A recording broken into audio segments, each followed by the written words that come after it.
నమస్తే. బీఆర్కే న్యాయవేదికకు స్వాగతం. ఒకప్పుడు బ్యాంకు నుండి లోన్లు తీసుకోవాలంటే నానా తంటాలు పడాల్సిన పరిస్థితి. ఇప్పుడైతే చేతిలో ఫోన్ ద్వారా కూడా ఇన్స్టెంట్ లోన్ కూడా నిమిషాల్లో తీసుకునే పరిస్థితులు వచ్చేసాయి. డబ్బు ఎవరికి మాత్రం చేయదు చెప్పండి? ఇస్తామంటే వద్దనే వాళ్ళు కనుచూపు మేర కూడా కనిపించరు. అందుకే మీరు ఇస్తానన్నారు, మేము తీసుకున్నాం, అందులో ఏం తప్పు లేదు. కానీ డబ్బు బద్ధకాన్ని కూడా ఇస్తుంది. అది ఎప్పుడంటే తీసుకున్న అప్పు చెల్లించమని ఏజెంట్లు చెప్పినప్పుడు. ఇక విషయానికి వద్దాము. ఇటీవల లోన్ రికవరీ ఏజెంట్లు వేధింపులు తట్టుకోలేక చాలామంది ఆత్మహత్యలకు పాల్పడుతున్నారు. ఇటీవల ఇలాంటి ఘటనలు తరచూ చోటు చేసుకుంటున్నాయి. పరువు పోతుందని ఆలోచించి చాలామంది నిస్సహాయ స్థితిలో తీవ్ర మానసిక వేదనకు గురవుతున్నారు. కానీ చాలామందికి లోన్ ఎగవేత విషయంలో రుణగ్రహీతలకు కూడా చట్టపరమైన హక్కులు ఉన్నాయని తెలియదు. ప్రస్తుతం బ్యాంకులు, నాన్ బ్యాంక్ సంస్థలు తమ కస్టమర్ల బేస్ను పెంచుకోవడానికి ప్రయత్నిస్తున్నాయి. దీంతో సులువుగా లోన్లు మంజూరవుతున్నాయి. రిజర్వ్ బ్యాంక్ ఆఫ్ ఇండియా ఈ ఆర్థిక సంస్థలకు రుణ నిబంధనలను కూడా సడలించింది. అయితే లోన్లు సులువుగా లభించడం వలన రుణ ఎగవేతలు కూడా పెరిగిపోతున్నాయి.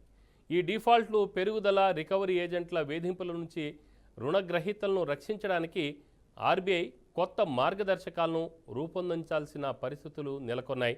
రికవరీ ఏజెంట్ల ఆగడాలకు చెక్ పెట్టాలంటే ఏం చేయాలి? లోన్ తీసుకొని ఆర్థిక ఇబ్బందులో ఉండి నెల నెలా చెల్లింపులు చేయలేకపోతున్న వ్యక్తులు ఎలాంటి హక్కులు కలిగి ఉంటారు? దీనిపై సలహాలు అందించడానికి ప్రముఖ హైకోర్టు అడ్వకేట్ వెంకటస్వామి గారు మనతో ఉన్నారు. వారికి స్వాగతం పలుకుదాం. నమస్కారం సార్.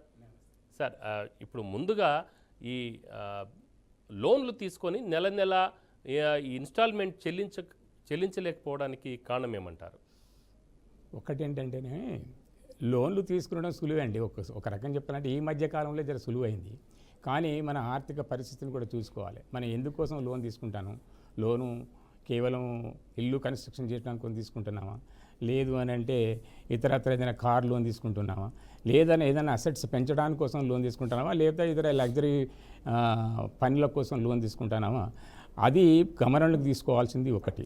రెండవది ఏంటంటే అసలు ఈ లోన్ తీసుకున్న తర్వాత తిరిగి మనం ఆ ఇన్స్టాల్మెంట్ ప్రకారం తిరిగి చెల్లించలేమా, దానికి గల మన ఇన్కమ్ సోర్స్ ఏంటి అనే విషయాన్ని కూడా పరిగణలోకి తీసుకొని మాత్రం లోన్ తీసుకుంటే అప్పుడు తిరిగి చెల్లించడంలో ఎలాంటి ఇబ్బందులు తలెత్తాయి.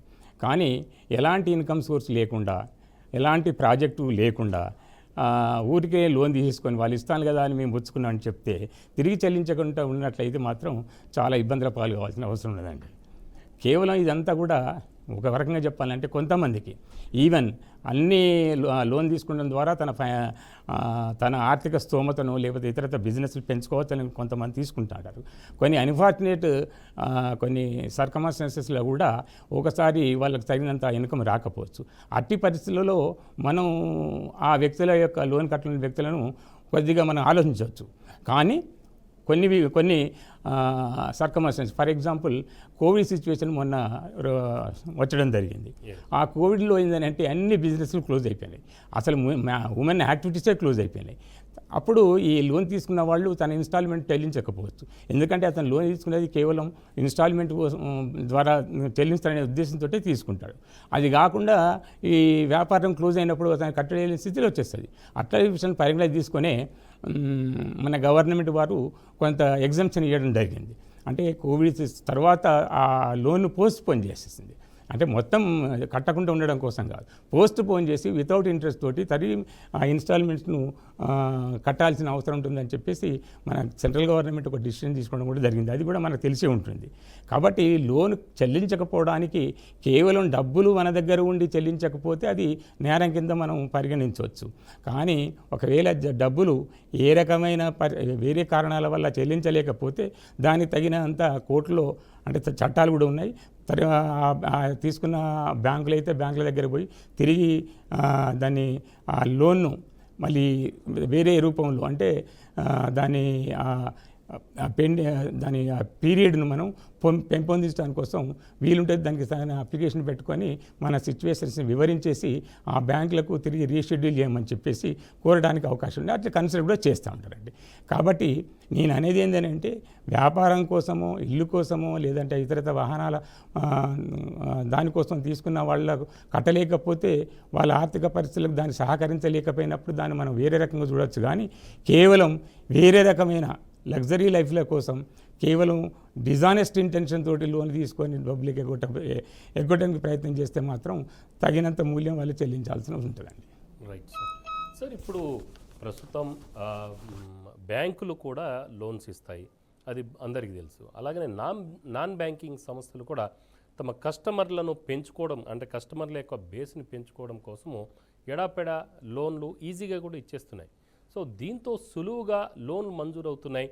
లోన్ తీసుకున్న వ్యక్తులకు మరోవైపు ఏజెంట్ల అంటే సకాలంలో చెల్లించలేని పరిస్థితిలో ఏజెంట్ల నుంచి కూడా ఈ వేధింపులు ఎక్కువగా అయిపోయాయి. ఈ తలనొప్పి వల్ల కూడా కొంతమంది ఈవెన్ సూసైడ్ వరకు కూడా వెళ్ళిన వారు కూడా ఉన్నారు.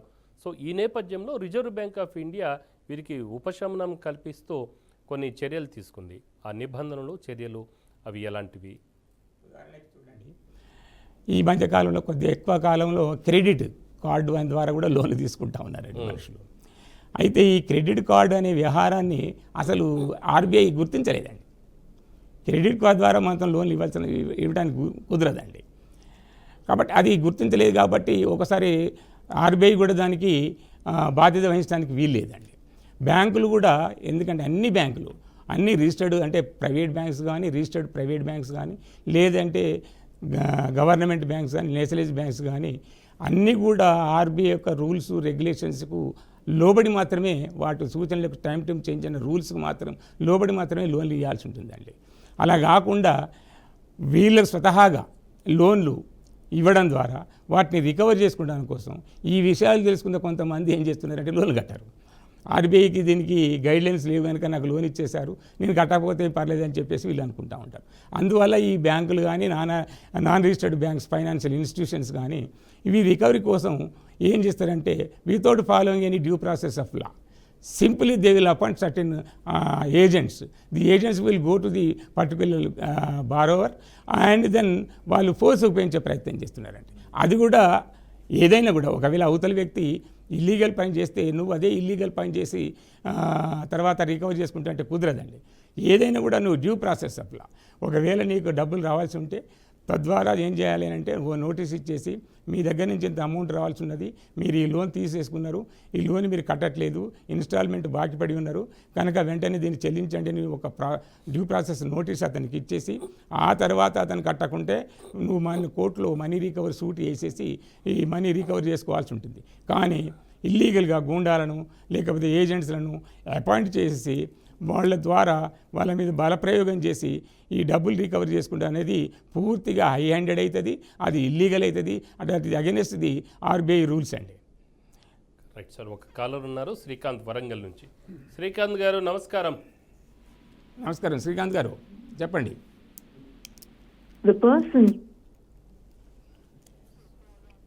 రైట్ సార్, కాల్ కట్ అయిపోయింది అనుకుంటాను. దానికైతే రికవరీ ఏజెంట్ల ఆగడాలకు చెక్ పెట్టాలంటే ఏం చేయాలి? సో రికవరీ ఏజెంట్లు కొన్నిసార్లు పనిచేస్తున్న కార్యాలయాలు కూడా వచ్చేసి వేధించే ప్రయత్నం చేస్తూ ఉంటారు. సో యాక్చువల్గా వాళ్ళు అలా రావచ్చా, వేధించవచ్చా? నేను ఇంతకుముందు చెప్పినట్లు ఏ రికవరీ ఏజెంట్ కానీ ఎవరికైతే డబ్బులు తీసుకున్నావో తన ఇంటికి పోవటానికి వీలు లేదండి. ఏదైనా డ్యూ ప్రాసెస్ అలా అసలు రికవరీ ఏజెంట్ పోవడానికే లేదు, వాళ్ళని అపాయింట్ చేయడమే కంప్లీట్గా ఇల్లీగల్. కాబట్టి మీరు ఏం చేయాల్సిందంటే వాళ్ళు ఒకవేళ ఇంట్లోకి వస్తే అది ట్రెస్పాస్ కింద అవుతుంది, క్రిమినల్ కేసు అవుతుంది. ఒకవేళ వాళ్ళు ఫోర్స్ ఉపయోగించేసినట్టు ఇంకో సెక్షన్ కింద వస్తుంది. వాళ్ళు ఒకవేళ ఫిజికల్ అసాల్ట్ చేస్తే మాత్రం ఒకవేళ ఏదంటే అది 324 కావచ్చు, లేదంటే ఇంకా 307 అఫెన్సెస్ కూడా కావచ్చు. ఒకవేళ వాళ్ళు ఉన్నారు సార్, మాట్లాడండి. ఎక్కడి నుంచి కాల్ చేస్తున్నారండి?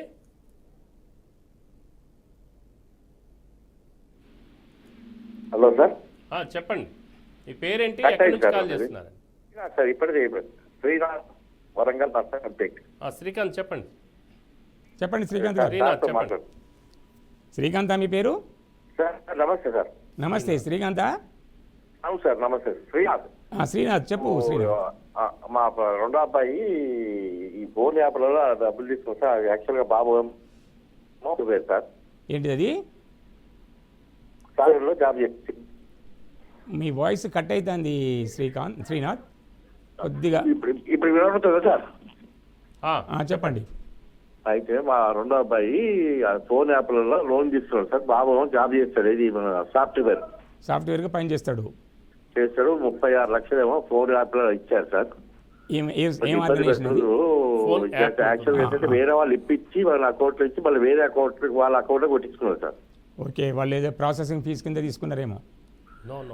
యాక్చువల్గా ఏంటంటే లోన్ ఇప్పించారు వాళ్ళ పేరు మీద, ఇప్పించి మళ్ళీ నెక్స్ట్ వేరే అకౌంట్ లో కొట్టించుకున్నారు వాళ్ళకి చేసి వాళ్ళ అకౌంట్ నుంచి మళ్ళీ వాళ్ళ ద్వారానే కొట్టించారు. ఓకే, ఎవ్రీ మంత్ దాదాపు 2 లక్షల రూపాయలు కట్టాల్సి వస్తుంది సార్. అసలు ఏంటి ఇది? బాబు చేసేది జస్ట్ 60,000 రూపాయలు పర్ మంత్ జీతం. ఇంత హౌసింగ్ లోన్ ఆల్రెడీ 30,000 పోతుంది. ఓకే, అసలు ఇంత లోన్ ఏ విధంగా ఇచ్చినారని అర్థం కావట్లేదు. ఇబ్బంది పెడుతుంటే నేను అప్పటికి కట్టుకుంటూ వస్తున్నాను సార్. కొద్దిగా అరేంజ్మెంట్ చేసేటట్టున్న వాళ్ళు మనం ఏం చేయవచ్చు సార్? ఒక విషయం అండి, మీరు లోన్ హ్యాపీ ద్వారా తీసుకున్నారని చెప్తా ఉన్నారు, అవునా శ్రీనాథ్ గారు? హ్యాపీ ద్వారా మీ అబ్బాయి రెండో అబ్బాయి లోన్ తీసుకున్నాడని చెప్తా ఉన్నారు. అవును సార్. ఆ అమౌంట్ ఎంతైతే మీరు క్లెయిమ్ చేశారో, ఎంతైతే మనీ తీసుకున్నారో అది మీ అకౌంట్లోకి వచ్చిందా? వచ్చింది సార్, వచ్చింది. తన అకౌంట్లోకి వచ్చింది సార్, బాబు అకౌంట్లోకి వచ్చింది. దాంట్లో నుంచి మళ్ళీ నెక్స్ట్ వాళ్ళ అకౌంట్లోకి కొట్టించుకున్నారు. ఏది ఏమైనా మీ అబ్బాయికి అయితే పూర్తిగా తెలుసు ఆ అమౌంట్ అంటే లోన్ అనే రూపంలో మీ అకౌంట్లోకి వచ్చినాయి డబ్బులు. తెలుసు, అది తెలిసే జరిగింది సార్. సరే, తిరిగి చెల్లించాలి, మోసం చేయడం జరిగింది సార్ మళ్ళీ. సరే, ఏది ఏమైనా మీరు యాప్లో లోన్ తీసుకున్నప్పుడు ఖచ్చితంగా వాళ్ళు రూల్స్, రెగ్యులేషన్స్, తర్వాత షెడ్యూల్ ఆఫ్ ఇన్స్టాల్మెంట్స్ అన్నీ కూడా మీకు ఇచ్చి ఉండాలి. ఇచ్చున్నారా? ఇచ్చింది సార్, కరెక్ట్గా సార్. తన జీతం ఎంత చూడకుండా ఇచ్చాడు సార్. తనకున్న 60,000 జీతం, అలా 35,000 హౌసింగ్ లోన్ పోతాయి. ఎట్లా అట్లా ఇష్టం ఇవ్వచ్చు సార్? అయితే దీనికి మీరు రీషెడ్యూల్ చేసుకోండి. మీరు ఆ సంస్థతోటి దగ్గరికి వెళ్ళిపోయి ఎక్స్ప్లెయిన్ చేయండి, అయ్యా నాకు గతంలో కొన్ని లోన్లు ఉన్నాయి, తర్వాత నాకు వచ్చే శాలరీ ఆల్మోస్ట్ దాదాపు 1,00,000 2 లక్షలు వస్తున్నది, మీకు కట్టడం మూలంగా నాకు ఇంకా ఇతర లోన్లు కూడా నేను కట్టలేను, తర్వాత నా లైవ్లీవుడ్కి అంటే నా జీవనోపాధి కూడా ఇబ్బందికరమైన పరిస్థితి ఏర్పడుతుంది. కాబట్టి మీరు చేయాల్సిన పనులు ఏంటంటే నాకు రీషెడ్యూల్ చేసేసి మీరు లోన్ టర్మ్ ఉంటుంది కదా, 5 సంవత్సరాలు 6 సంవత్సరాలు ఉంటుంది కదా, ఆ టర్మ్ పెంచమనండి, ఇన్స్టాల్మెంట్ పెంచుకోమనండి. అప్పుడు మీకు రికవర్ అంటే రీపేమెంట్ ఇన్స్టాల్మెంట్ అమౌంట్ తగ్గితే మీరు ఇతర లోన్లు కూడా కట్టుకునేది వీలవుతుంది.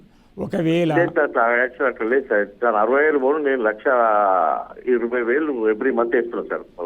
అవునండి, 1,80,000 ఎవ్రీ మంత్ కట్టాల్సి వస్తుంది సార్. మీరు రిక్వెస్ట్ చేసేయండి. ఒకవేళ కూడదు అనుకుంటే ఓకే, మీరు కట్టకుంటే వాళ్ళు ఏం చేస్తా అంటారు, ఆటోమేటిక్గా మీ మీద ఒక మనీ రికవర్ సూట్ వేస్తారు వాళ్ళు, సంస్థ వాళ్ళు. అవును సార్, అవును సార్. మనీ రికవర్ చూస్తే మీరు కోర్టుకు మీ ఎక్స్ప్లెనేషన్ చేయండి, అయ్యా నేను నాకు ఎగ్గొట్టే ఉద్దేశం ఏమి లేదు, డబ్బులు పే చేస్తాను, కానీ నా ఫైనాన్షియల్ పరిస్థితి ఇది కాబట్టి రీషెడ్యూల్ చేయమనండి. మీరు రీషెడ్యూల్ చేస్తే ఒకవేళ వాళ్ళు ఈ డబ్బులు ఇచ్చిన వాడు ఏవైతే సంస్థ ఉన్నాడో వాడు ఒప్పుకోకపోయినప్పటికీ కోర్టు వారు ఆ విషయాన్ని పరిగణలో తీసుకుంటా అంటారండి. కానీ మీరు ఫస్ట్ ఇన్స్టాన్స్నే చెప్పాల్సి ఉంటుంది కోర్టుకు. మీరు అతను సూట్ వేసేసి మొత్తం రికవరీ పెట్టుకున్న తర్వాత ఈపీ స్టేజ్లో మీరు కనుక పోతే కోర్టు వినకపోవచ్చండి. అంటే కోర్టు కూడా పవర్స్ రావు అప్పుడు మీకు ఇన్స్టాల్మెంట్ గ్రాంట్ చేయడానికి కోసం. కాబట్టి మీరు ఫస్ట్ ఇన్స్టాల్మెంట్లే ఒకవేళ కోర్టు వాళ్ళు సూట్ వేస్తే ఫస్ట్ ఇన్స్టాన్స్లే మీరు చెప్పాల్సిన పని ఏంటంటే నేను లోన్ తీసుకునేది వాస్తవం, ఇంత కట్టాల్సింది వాస్తవం, కానీ నా పొజిషన్ ఇది కనుక నాకు రీషెడ్యూల్ చేయమని కోరుతున్నా, కాబట్టి దయచేసి రీషెడ్యూల్ చేయడానికి కోసం డైరెక్షన్ ఆ సంస్థలకు ఇవ్వండి అని చెప్పేసి మీరు కోర్టు కనుక కోరితే కోర్టు డెఫినెట్గా ఆ విషయాన్ని అంగీకరించేసి మీ గ్రీవియన్స్ని పట్టించుకొని మీకు అలాంటి రిలీఫ్ ఇచ్చే అవకాశాలు ఉన్నాయండి. ఇంకొకటి శ్రీనాథ్ గారు మీరు చెప్పారు మీ అబ్బాయి లోన్ వేరే వాళ్ళు ఇప్పించారు, లోన్ ఇప్పించి మళ్ళీ వాళ్ళ అకౌంట్లోనే కొట్టించుకున్నారని చెప్పేసి అంటున్నారు, డిపాజిట్ చేయించుకున్నారన్నారు, కరెక్టేనా?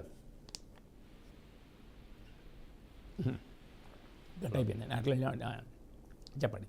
ఓకే, అంటే వాళ్ళ అబ్బాయి లోను వాళ్ళు తీసుకొని ఇప్పించి మళ్ళీ ఆ ఏజెంట్స్ ఎవరైతే ఉన్నారో ఇప్పించిన వాళ్ళు వాళ్ళ అకౌంట్లో పెట్టించుకున్నారని డిపాజిట్ చేయించుకున్నారని చెప్పేసి అన్నారు.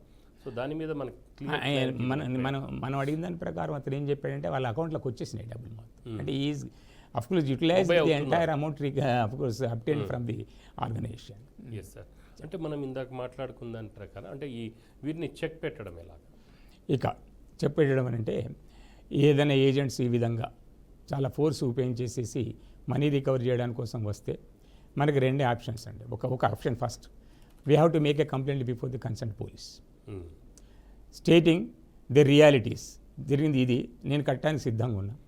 కానీ వీళ్ళు ఎవరో కొత్త వాళ్ళే కదా వీళ్ళంతా.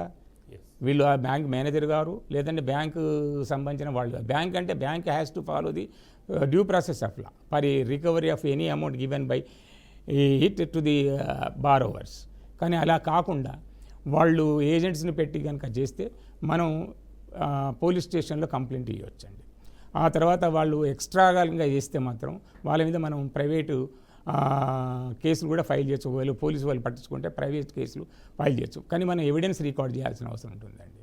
ఎవిడెన్స్ రికార్డ్ చేసి వచ్చిన వ్యక్తులను మీద మనం ఖచ్చితంగా చేసి ఆ బ్యాంకు ఏ బ్యాంక్ అయితే వాళ్ళు పేరు చెప్పేసి వస్తూ ఉన్నారో ఆ బ్యాంకుకు సంబంధించిన అధికారుల మీద కూడా కేసులు వేసుకోవచ్చు అండి.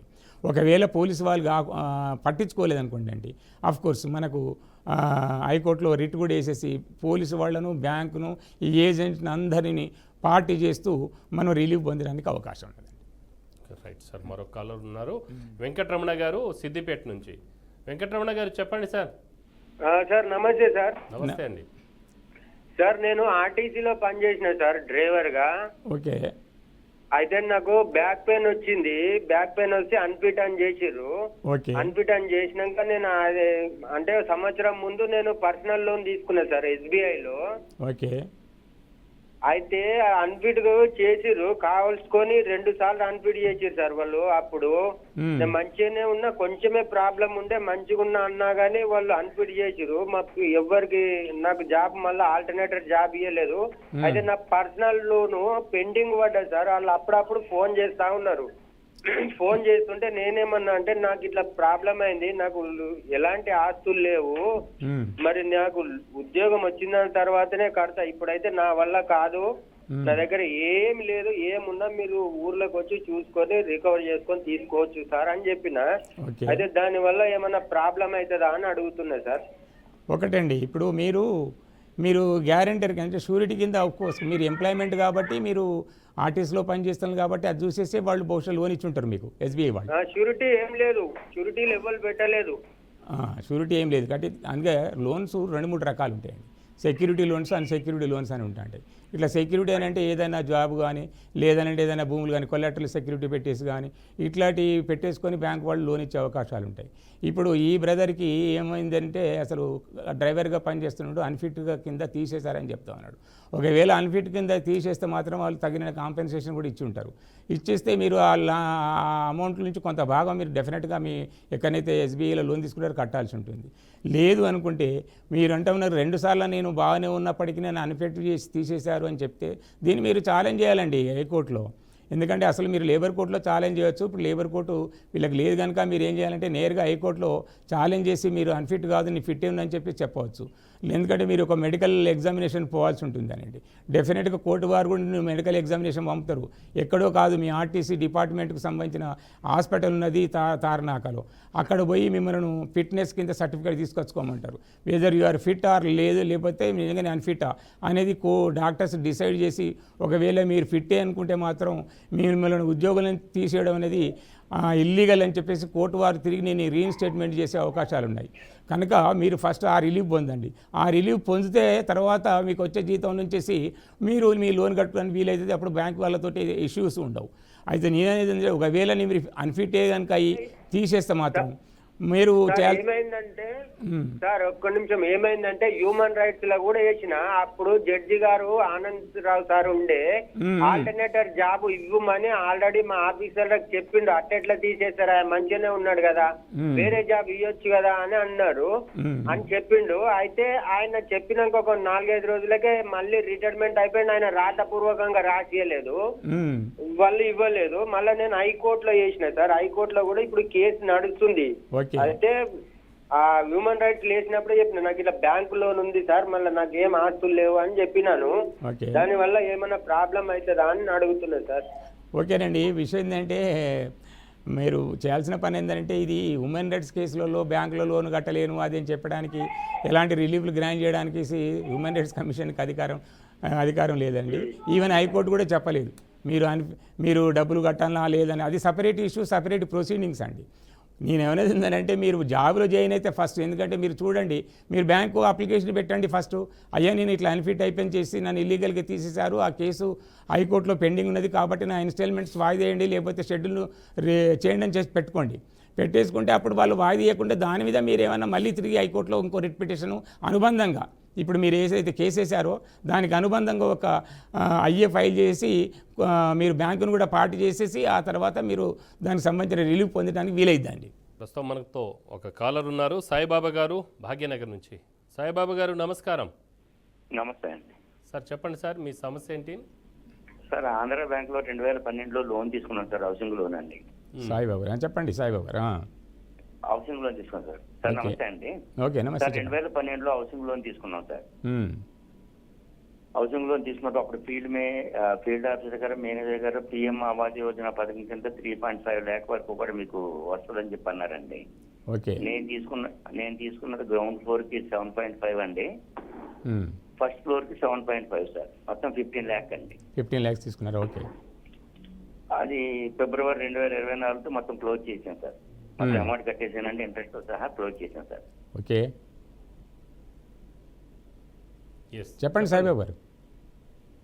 సార్ క్లోజ్ చేసాను సార్. క్లోజ్ చేసిన తర్వాత దానికి క్లోజింగ్ లెటర్ ఇమ్మని చెప్పేసి అంటే లాస్ట్ మంత్ ఇచ్చారు సార్. ఇచ్చినప్పుడు నేను లాస్ట్ టైంలో అడిగానండి, సార్ పిఎం ఆవాస్ యోజన మా పథకం కింద అమౌంట్ 3.5 వస్తుంది అని చెప్పేసి అన్నారు కదండి, మరి దాంట్లో కటింగ్ చేసుకెమ్మంటే అలా కాదు, మీరు పూర్తిగా కట్టిన తర్వాతే వస్తుందని చెప్పి అన్నారు సార్. అవును.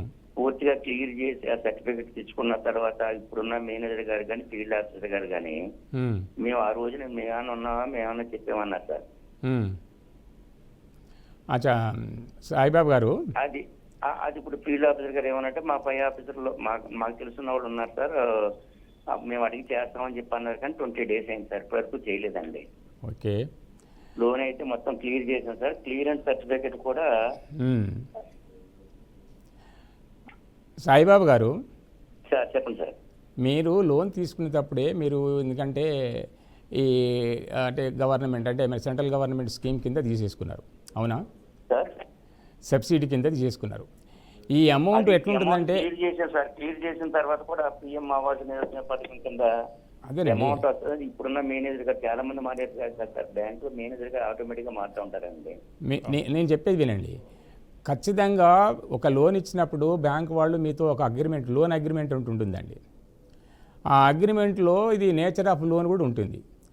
ఇది ఒకవేళ పిఎం ఆవాస్ యోజన కింద కనుక తీసేసుకుంటే దానికి నుంచి సబ్సిడీని చివరికి, అంటే మీరు ఇన్స్టాల్మెంట్ ఉంటుంది కదా, దానిలో ఇది మినహాయించేసుకున్న తర్వాత మీ అకౌంట్ క్లోజ్ అయినట్టుగా, అంటే మీరు మీ ఇన్స్టాల్మెంట్స్ క్లోజ్ అయినట్టుగా చెప్పబడుతుందండి. ఇప్పుడు మీరేం చెప్తున్నారంటే మొత్తం ఇన్స్టాల్మెంట్స్ అయిపోయినాయి, నాకు ఈ పిఎం ఆయోజన కింద వచ్చే బెనిఫిట్ ఏం రావట్లేదు అని చెప్పేసి మీరు మీ యొక్క క్లెయిమ్ ఉన్నది. ఇప్పుడు నేను అనేది ఏంటంటే మీకు అగ్రిమెంట్ ఉంటుందండి, అగ్రిమెంట్ పేపర్స్ మీకు ఏమైనా ఇచ్చారా? 5 lakhs మీరు మార్చుకేసుకుంటూ పెట్టుకోమని చెప్పారంటే మేనేజర్ గారిని అడిగాను సార్. అవునండి. ఎందుకంటే ప్రైవేట్ బ్యాంకులు వద్దని, మీకు ఇది గవర్నమెంట్ బ్యాంక్ కదా, మీకు చేసి పెడతామని చెప్పారు సార్.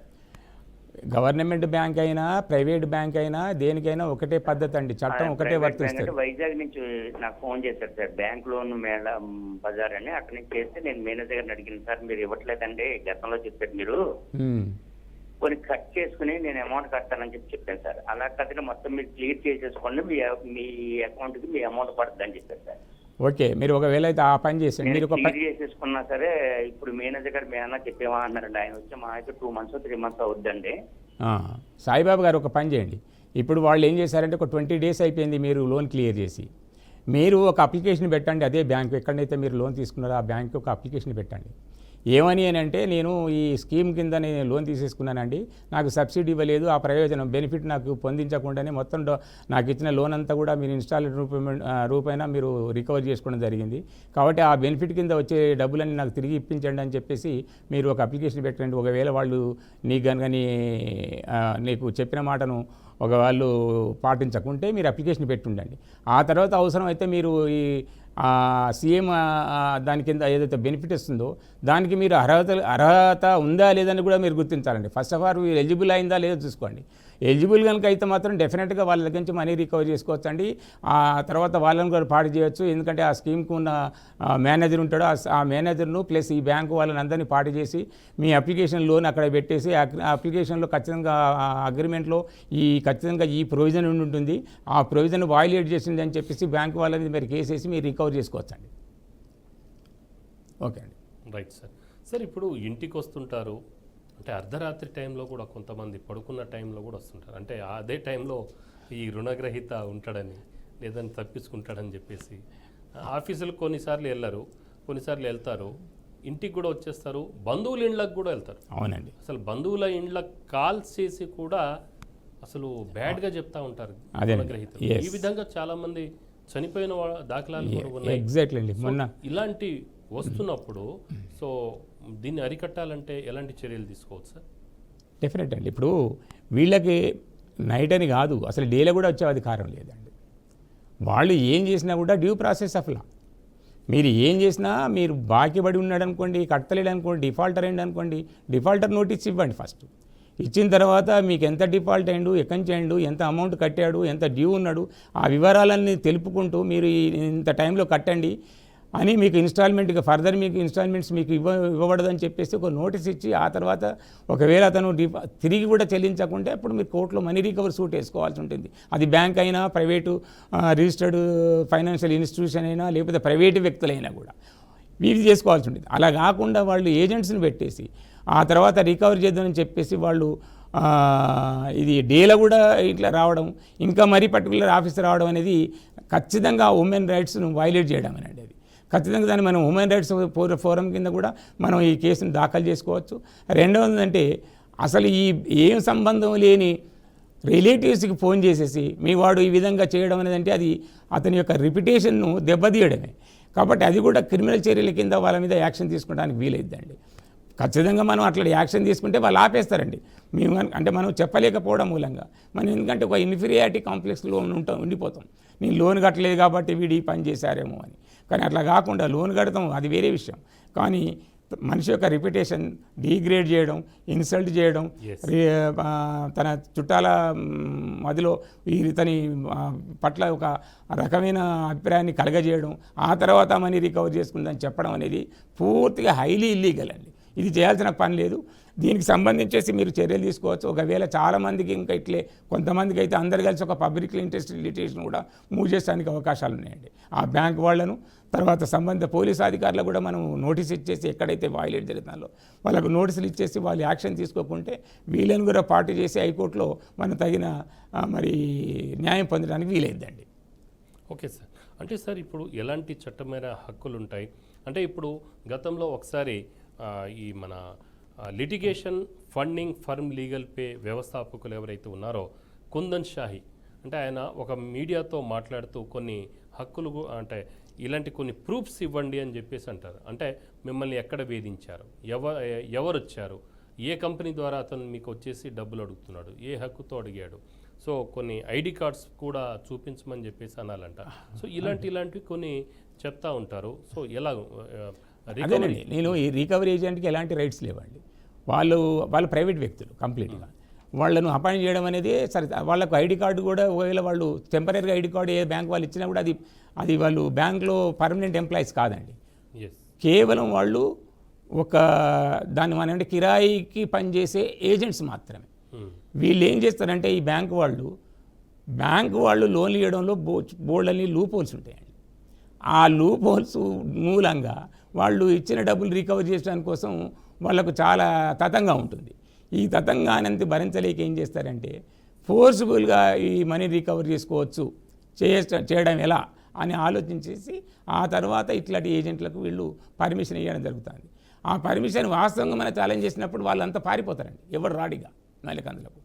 కాబట్టి ఒకవేళ నిజంగానే వాళ్ళు ఆయన ఐడి ప్రూఫ్ చేస్తే అతను పర్మనెంట్ ఎంప్లాయా, ఒకవేళ పర్మనెంట్ ఎంప్లాయీ అయితే అతను ఆ పద్ధతి ప్రకారం రికవర్ చేసుకోవచ్చా, ఒకవేళ మనీ రికవరీకి సంబంధించిన కొన్ని గైడ్లైన్స్ ఉంటాయి, చట్టంలో చెప్పబడి ఉన్నాయండి.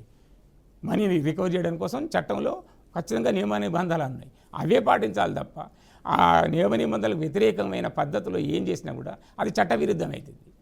కాబట్టి నేనేమంటున్నానంటే ఒకవేళ వాళ్ళు ఏమైనా ఫోర్స్ ఉపయోగించేస్తే మాత్రం మనకు రీకోర్స్ పోలీసు వాళ్ళు ఫస్ట్ తీసుకెళ్ళి పోలీసులు పెట్టాలి. ఫస్ట్ వాళ్ళ ఐడి ప్రూఫ్ని అడగవచ్చు, అది ఖచ్చితంగా.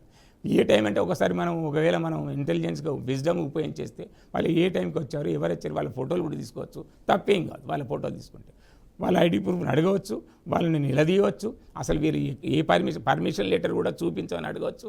ఒకవేళ వాళ్ళు చేస్తే ఆ బ్యాంకు సంబంధించిన అథారిటీ కూడా అడగవచ్చు. ఇవన్నీ ఏమి లేకుండా చేస్తే మాత్రం వాళ్ళ మీద మనం ట్రెస్పాస్ కేసులు పెట్టేసి ఇంకా అదనంగా అయినా ఫోర్స్ ఉపయోగించేస్తే సంబంధిత ఐపీసీ కింద లేదంటే ఇప్పుడు మారిన ఎన్ఎస్ఐ యాక్ట్ కింద మనం యాక్షన్ తీసుకుంటానికి వీలైందండి. ఓకే, అంటే సార్ ఇప్పుడు కొన్నిసార్లు ఎంత వేధిస్తున్నా కూడా ఈ రికవరీ ఏజెంట్స్ వైపే కొన్నిసార్లు మాట్లాడుతూ ఉంటారు. మరి దేని విషయమో తెలియదు కానీ మొత్తానికి పోలీసులు కేసులు పట్టించుకోరు. సో అలాంటప్పుడు ఏం చేయాలి? అన్ఫార్చునేట్లీ ఏంటంటే ఈ బ్యాంకు వాళ్ళకు ఈ తర్వాత పోలీసులకు కొంత నెక్సెస్, కొద్ది దగ్గర సంబంధం, ఏ కారణాల చేతనే సంబంధాలు ఉంటాయి. కానీ అది దయచేసి పోలీసు వాళ్ళు కూడా ఇప్పుడు అర్థం చేసుకోవాల్సింది ఏంటంటే ఈ ప్రాసెస్ కంప్లీట్లీ వేరండి.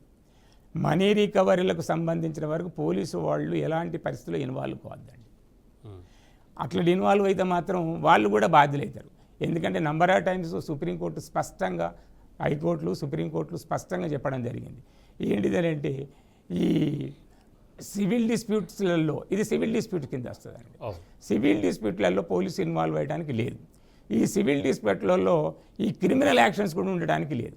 ఏజెంట్ల ఏదైతే క్రిమినల్ మనకు చర్యల ద్వారా రికవర్ చేసుకోవడానికి కోసం ప్రయత్నం చేసినలో పోలీసుల వైపు ఏదైతే చట్టం వర్తిస్తుంటుందో సేమ్ ప్రకారం బ్యాంకు వాళ్ళకు కానీ, ఫైనాన్షియల్ ఇన్స్టిట్యూషన్ వాళ్ళకు కానీ, ప్రైవేటు వ్యక్తులకు కానీ ఇదే సూత్రాలు వర్తించేస్తాయండి. సివిల్ డిస్ప్యూట్ను సివిల్ డిస్ప్యూట్ లాగానే చూడాలి, దాన్ని క్రిమినలైజ్ చేయొద్దు. క్రిమినల్ చేస్తే ఉన్న వాళ్ళు ఇచ్చిన లోన్ కూడా రికవర్ చేసుకోలేరు, అంతిమంగా ఆ లోన్ ఇవ్వడానికి కూడా కుదరకపోవచ్చు అండి. కాబట్టి వాళ్ళు జాగ్రత్త వహించాల్సింది ఏంటంటే స్పష్టంగా డ్యూ ప్రాసెస్ ఆఫ్ లా ఇవ్వకుంటే డిఫాల్టర్ అయితే మీరు లోన్ ఇచ్చేటప్పుడే మీరు సెక్యూరిటీ లోన్ ఇవ్వాలి. ఇస్తే మీరు తీసుకుంటే అతని ద్వారా ఎట్లా రికవర్ చేసుకుంటాం. అందుకనే వాళ్ళు సామాన్యంగా లోన్లు ఇవ్వాలన్నప్పుడు ఎన్నో కండిషన్స్ పెడతారండి. ఆ కండిషన్స్ ఫుల్ఫిల్ చేసిన తర్వాతనే లోన్లు ఇస్తుంటారు. అదే ఒకటి మార్ట్గేజ్ లోన్స్ అని ఉంటాయి, అంటే మేము ఆస్తిలో తాకట్టు పెట్టేసి లోన్లు కూడా తీసుకుంటుంటారు. ఒకవేళ ఆ వ్యక్తి డిఫాల్టర్ అయితే నువ్వు కోర్టు ద్వారా ఆ పలానా వ్యక్తి ఈ విధంగా మార్టిగేజ్ చేసి లోన్ తీసేసుకున్నాడు, ఆ తర్వాత కడతలేదు కాబట్టి ఈ ఆస్తిని అమ్మిచ్చేసి ఆ వచ్చిన ఆ సొమ్మును నా లోనుకు సరిపడా తీసుకున్న తర్వాత వాళ్ళకి ఇప్పించండి అని చెప్పేసి కోర్టు వారి ద్వారా మీరు ఒక ఆర్డర్ పొంది ఆ మనీ రికవర్ చేసుకోవచ్చు. లేదంటే ఈ మధ్యకాలంలో సెక్యూరిటేషన్ యాక్ట్ కూడా ఒకటి వచ్చేసిందండి. ఏదైనా లోను అంటే బ్యాంక్ కోసం అంటే మన ఇల్లు కట్టుకోవడానికి కోసం దేనికోసం అయినా లోన్ తీసుకున్నప్పుడు ఆ మొత్తం ఆ డాక్యుమెంట్ను మన టైటిల్ డీడ్ను మనం డిపాజిట్ చేస్తామండి. డిపాజిట్ చేసినప్పుడు ఏం చేస్తారంటే అది సెక్యూరిటేషన్ యాక్ట్ వచ్చేసి డెట్ రికవరీ ట్రిబ్యునల్కు మనకి పోవాల్సి ఉంటుంది. ఒకవేళ ఆ బ్యాంక్ వాళ్ళు ఏంటంటే డెట్ రికవరీ ట్రిబ్యునల్కి వెళ్ళిపోయి ఆ తర్వాత మనీ రికవర్ చేసుకోవడానికి వీలైద్దండి. ఒకవేళ వాళ్ళు గారు ఏమైనా ఇబ్బందికర పరిస్థితి ప్రతాప్ రెడ్డి గారు నర్సరావుపేట నుంచి ఒక కాలర్ ఉన్నారు. ప్రతాప్ రెడ్డి గారు నమస్కారం అండి.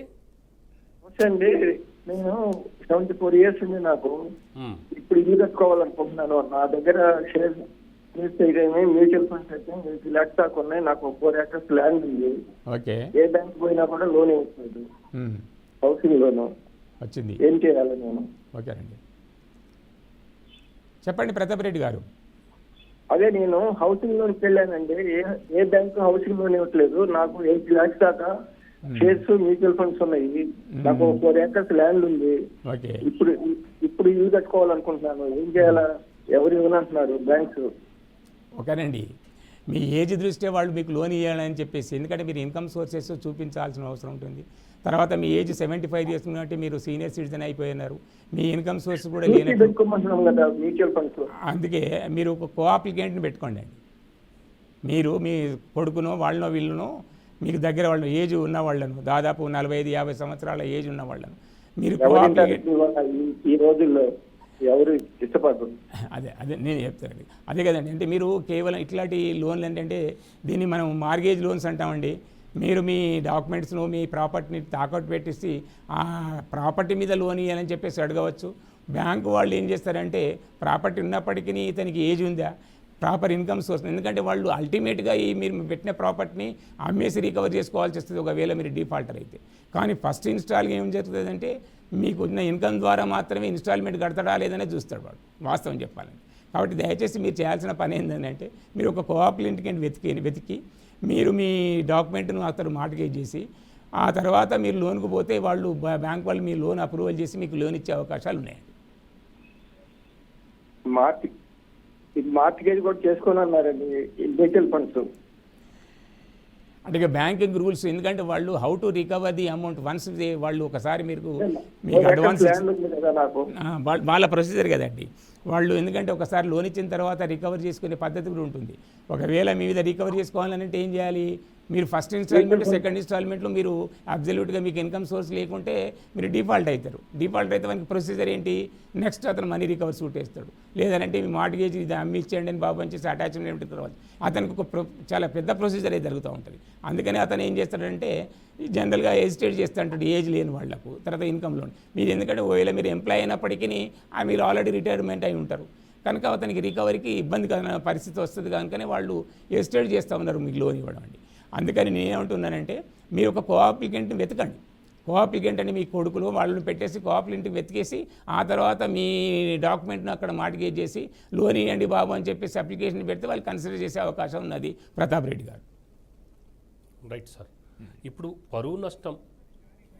ఓకే, హైదరాబాద్ నుంచి మరో కాలర్ ఉన్నారు చారి గారు. నమస్కారం చారి గారు. Sir good evening sir. Sir చెప్పండి సార్. చారి గారు చెప్పండి సార్. విషయం ఏంటంటే సార్ నేను ప్రైవేట్ ఫైనాన్స్ అంటే నా వెహికల్ లోన్ తీసుకున్నారు. వెహికల్ లోన్ తీసుకున్నాను సార్. సెకండ్ ఫైనాన్స్ చేయించాను ప్రైవేట్ ఫైనాన్స్ వాళ్ళతో. సో ఏంటంటే ఒక 2 months ఈఎంఐ పే చేయలేకపోయాను sir due to financial crisis. So వాళ్ళు డైరెక్ట్ గా ఇంటికి రావడము చాలా ఇబ్బందిగా పెడుతున్నారు ఆ ఏజెంట్స్. సో వాళ్ళకి అదే అన్నాను, నాకు టైం ఇవ్వమనంటే టైం ఇవ్వట్లేదు సార్. అయితే అలాగే పోలీస్ స్టేషన్ దగ్గర కూడా వెళ్ళాను, ఓకే హరాస్మెంట్ చేస్తున్నారని. ఓకే, బట్ వాళ్ళు వచ్చి వెహికల్ తీసుకొని వెళ్ళిపోయారు సార్. మళ్ళీ వెహికల్ తీసుకెళ్ళిపోయారా? వెళ్ళిపోయారు. అంటే వాళ్ళు వాళ్ళకే సపోర్టివ్ గా మాట్లాడుతున్నారు. పోలీసు వాళ్ళు వాళ్ళకే సపోర్ట్గా మాట్లాడతారు. వాళ్ళకే సపోర్టివ్ గా ఉన్నారు సార్. మీరు ఒక పని చేసేయండి సార్, దానికి మీరు ఒక సూట్ వేయండి. ఓకే, కోర్టులో ఒక మీరు తిరిగి రీపాజిట్ రికవరీ కోసం సూట్ వేసేయండి. కానీ ఒకటి మాత్రం ఎన్ని నెలల డిఫాల్టర్ ఉన్నారండి మీరు? అంటే ఇంకొక 3 months ఉంది సార్. ఒక 2 months పే చేయలేదు. ఓవరాల్ 10 months తీసుకున్నాను. అంటే టోటల్ ఇన్స్టాల్మెంట్ ఓన్లీ 3 ఇన్స్టాల్మెంట్ బాకీ ఉన్నారా? 10 months ఉండేయండి. 7 months పే చేశాను. మొత్తం ఇన్స్టాల్మెంట్స్ అండి? మొత్తం ఇన్స్టాల్మెంట్స్ 10 installments అండి. మొత్తం 10 ఇన్స్టాల్మెంట్స్లో మీరు బాకీ ఉన్నాయని ఇంకా 3 ఉన్నాయి సార్. అందులో 2 కట్టలేకపోయాను ఫైనాన్షియల్ ప్రాబ్లం వల్ల. ఒకవేళ మీకు వీలైతేనేమో ఆ 3 ఇన్స్టాల్మెంట్స్ కట్టి తీసుకొచ్చుకోవచ్చు, మీ వెహికల్ రిలీజ్ చేసుకోవచ్చు.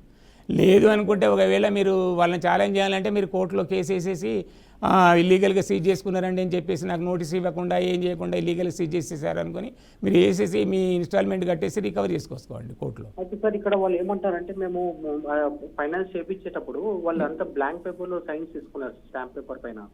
సో అందులో వాళ్ళు అది చూపిస్తున్నారు, అందుకు వెహికల్ కూడా ఇవ్వడం కుదరదు అంటున్నారు. ఇప్పుడు వెహికల్ ఇవ్వడం కుదరదు, అదే అందుకే అంటాను కదా, మీ వెహికల్ ఇవ్వడం కుదరదు అని అంటే మీ ప్రాపర్టీ ఎక్కువ విలువ ఉంటుంది, మీ ఇన్స్టాల్మెంట్ కంటే ఎక్కువ విలువ ఉంటుంది. ఆల్రెడీ మీరు డబ్బులు కట్టేశారు కదా, కాబట్టి మీరు వాళ్ళని ఛాలెంజ్ చేసుకోవచ్చు అంటున్నా నేను.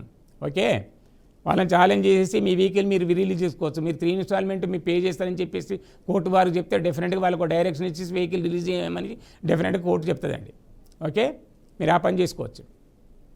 చిన్న ఇంటెన్షన్ సార్, అంటే ఇప్పుడు వీళ్ళు బ్లాంక్ పేపర్లో సైన్స్ తీసుకుంటారు కదా సార్, ఎంతవరకు కరెక్ట్? ఇక చూడండి, వాస్తవానికి అయితే అలాంటి ఏ ట్రాన్సాక్షన్ అయినా కూడా అగ్రిమెంట్ అయినా కూడా చాలా ట్రాన్స్పరెంట్గా ఉండాలి.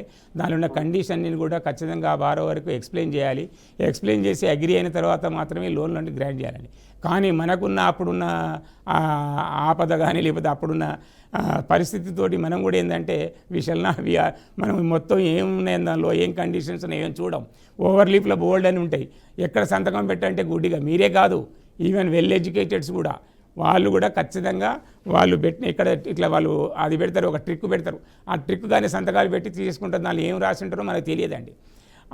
ఆ పరిస్థితులు ఏం చేస్తారంటే ఒకవేళ వాళ్ళు మనం డిఫాల్టర్గా అయితే మాత్రం ఈ అన్ఎక్స్ప్లెయిన్డ్ డాక్యుమెంట్స్ అన్నీ కూడా సైన్డ్ డాక్యుమెంట్స్ అన్నీ కూడా మనకు వ్యతిరేకంగా వాడే అవకాశాలు ఉన్నాయి.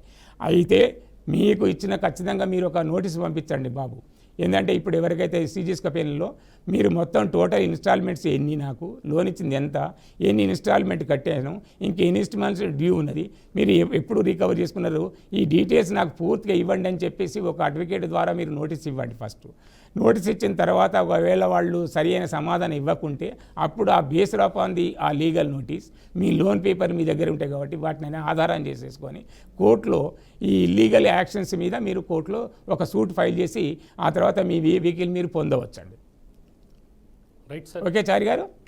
Okay sir. అంటే సార్ ఇప్పుడు మన రికవరీ ఏజెంట్లు అంటే పరువు నష్టం, వాళ్ళ మీద పరువు నష్టం కానీ లేదా అతిక్రమించి ప్రాపర్టీస్లో వచ్చేసి వాళ్ళకి హరాస్ చేస్తుంటే అలాంటి వాళ్ళ మీద ఎలాంటి కేసు పెట్టవచ్చు? లాస్ట్ క్వశ్చన్ ఇది. షూర్గానండి, ఖచ్చితంగా వాళ్ళ మీద డిఫేమేషన్ కేసు వేసుకుని, ఎందుకంటే పరుగు పోతుంది కదా, మన డిఫేమేషన్ కేసు పెట్టవచ్చు, అది క్రిమినల్ చర్యలు.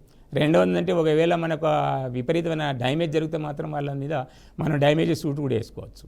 అంటే ఇంత నష్టం జరిగిపోయిందని చెప్పేసి డ్యామేజ్ సూట్ కూడా వేయొచ్చండి. దానిలో చట్టంలో అన్నీ ఖచ్చితంగా చెప్పబడి ఉన్నాయనండి.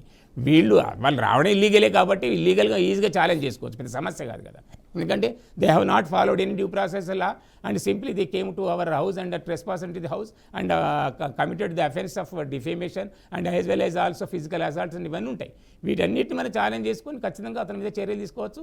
దానికి చట్టబద్ధంగా అది మనం చేసినంత కూడా చట్టబద్ధంగానే ఉంటుందనండి. వాళ్ళు చేసేంత చట్టవిరుద్ధం కాబట్టి డెఫినెట్గా వాళ్ళ మీద వ్యతిరేకంగా తీసుకోవచ్చు. అదేవిధంగా మన డ్యామేజెస్ కూడా వేసుకోవచ్చు. ఒకవేళ మనకి ఇంత పరువు నష్టం జరిగిందని అంటే, కానీ ఎఫ్ఐఆర్ మాత్రం ఉండాలండి. ఎఫ్ఐఆర్ ఉన్న తర్వాత కేసు రిజల్ట్ వచ్చేస్తుంది అనుకుంటే మాత్రం డ్యామేజెస్ కింద కూడా మనం డెఫినెట్గా వాళ్ళ దగ్గర మనీ రికవరీ చేసుకోవచ్చు. రైట్. సో ఇలాంటి రికవరీ ఏజెంట్ల యొక్క ఆగడాలను బ్రేక్ చేయడం కోసము రిజర్వ్ బ్యాంక్ ఆఫ్ ఇండియా కొన్ని తక్షణ సహాయం కింద కొన్ని అంశాలు మన ముందుకు తీసుకొస్తుంది. అదేంటంటే మరింత కఠినమైన చర్యలు తీసుకునే ముందు మీరు ముందుగా పోలీస్ స్టేషన్కి వెళ్ళి ఫిర్యాదు చేయండి అని చెప్తుంది. పోలీసులు సహాయం చేయకపోతే లేదా మీ ఫిర్యాదును నమోదు చేయకపోతే మీరు బ్యాంకుకు వ్యతిరేకంగా కోర్టును ఆశ్రయించవచ్చు. అలాగనే గైడ్ లైన్స్ అతిక్రమించిన అబ్యూజివ్ పద్ధతులను ఉపయోగించిన రికవరీ ఏజెంట్లపై ఆర్బీఐ చర్యలు తీసుకుంటుంది. ఈ అంశాలపై అందిన ఫిర్యాదులను వెంటనే పరిష్కరిస్తుంది. కొన్ని ప్రాంతాల్లో రికవరీ ఏజెంట్లను ఉపయోగించకుండా కూడా బ్యాంకులను ఆర్బీఐ నిషేధించవచ్చు. పదే పదే ఇలాంటి తప్పులు జరుగుతుంటే ఆర్బీఐ నిషేధాన్ని పొడిగించవచ్చు కూడా. నిజమైన ఫిర్యాదులను ఆర్బీఐ తీవ్రంగా పరిగణిస్తుంది. ఇది ఈరోజు టాపిక్. సార్ మీరు వచ్చేసి చక్కటి అనాలిసిస్ ఇచ్చారు. అలాగనే రికవరీ ఏజెంట్ల ఆగడాలను చెక్ పెట్టడం కోసము ఎలాంటి చర్యలు తీసుకోవాలో మా వీక్షకులు కూడా మీరు సలహాలు ఇచ్చినందుకు ధన్యవాదాలు. ఇది ఈరోజు టాపిక్. మరో టాపిక్తో మళ్ళీ కలుసుకుందాం రేపు సాయంత్రం 5 గంటలకి. చూస్తూనే ఉండండి బీఆర్కే న్యూస్ తెలుగు సత్తా.